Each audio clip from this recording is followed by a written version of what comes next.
even Misha anymore. I left her in the past, along with my village. I'm not the plant that thrives after it's stomped on. My name is Ivy. Hi, Sora. I'm Ivy. The Weakest Tamer Episode 1. We have another brand new anime for us here. And this is an isekai that we've seen before. It's an isekai, non-isekai. And here's the things. Here's the positive things that I really like about the show so far. I think it's adorable. I think our MC is adorable. I can really see, the fact that I have a kid who is this character's age around, 8, 9, 10 years old. I have a kid who's around this age. It's really cool and cute to see a character in another world kind of like try and find life and try and like find their way through life and be challenged with certain adversity, like, not being given a star or a really good skill, being thrown away by their family. I think it's an intriguing and interesting storyline and plot line. That's the positive stuff. Also, I think the slime is a positive too.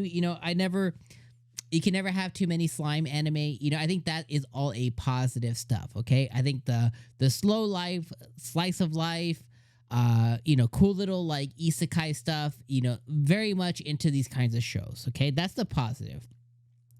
The negative is it could be too slow at times.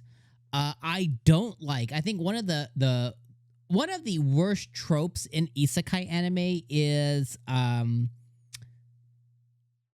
and there was another anime that did this as well recently, and I'll find the name in a second because it's one of my favorite ones that's actually coming back. I think it's called Spirit Chronicles. Let me just make sure it's Spirit Chronicles. Spirit Chronicles. Let's make sure. Yeah, okay. So yeah, it's 𝐜𝐴𝐳𝐴 Genseki. But yeah, it's Spirit Chronicles, and it did a very similar thing to where the character wasn't necessarily isekai'd, wasn't necessarily reincarnated into this other world. They more came and enveloped this other body. Now, in that specific anime, it was like two souls converged and became one soul, and it was like they're kind of both people. In this one, it's more or less Ivy is Ivy, but she hears this other character, kind of like a second person or second soul, that's like ding, ding, ding, and every time she has stuff to say. So it's like it's like a character. It's like a character having commentary, okay? That's how I could describe it. It's like a character having commentary on the things that are occurring within the world directly to this character. So it's like if she had a controller and she's playing a game and she has this commentary, and that's what Ivy is hearing the whole time.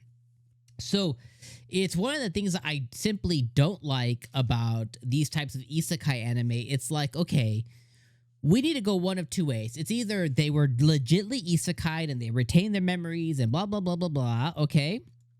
Or, the other piece is, okay, they just weren't isekai at all. Like, if you think about the structure of this show, and you have this character, Ivy, who was born into a village, and apparently this world's super dependent on stars, and she didn't have the skills, so her father and her family threw her out and is looking to kill her because the starless can't roam the lands or whatever.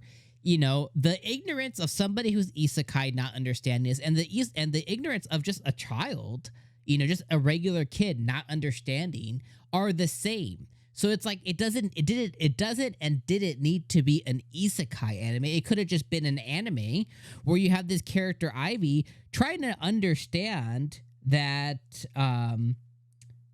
simply just trying to understand the fact that she's just not wanted in this world, and why doesn't she have skills, and why are they so important? The main crux of the show, outside of the secondary little ding ding ding character, doesn't change anything, okay? So let's just say we get over that, okay?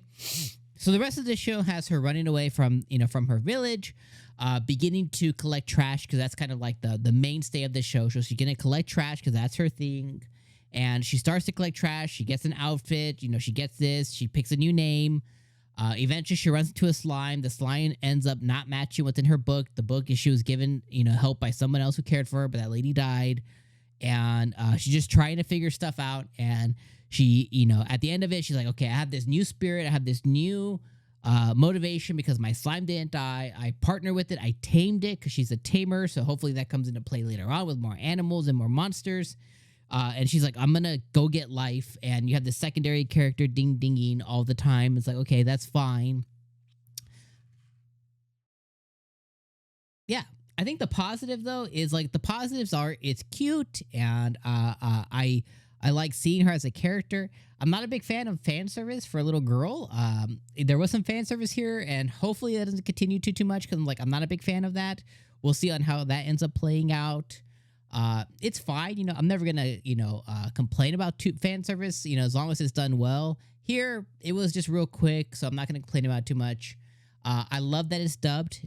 Being dubbed already kind of catapulted up more as far as watchability. Even if I'm not like the hugest fan, making it an easy watch for me, I don't mind that. And then the fact is, it is an easy watch because there's not really a lot going on. So anyways, we're going to watch episode 2. We'll watch episode 3. Maybe we'll watch episode 4. And maybe it has like a really cool hook. I just want to learn more about how she was in her past life. I want to learn more about how she got here. Want to learn more about the star list. Want to learn more about all that stuff. And guess what we got to do? We got to watch it. So let me know your guys' thoughts about episode 1 in the comments below. Peace.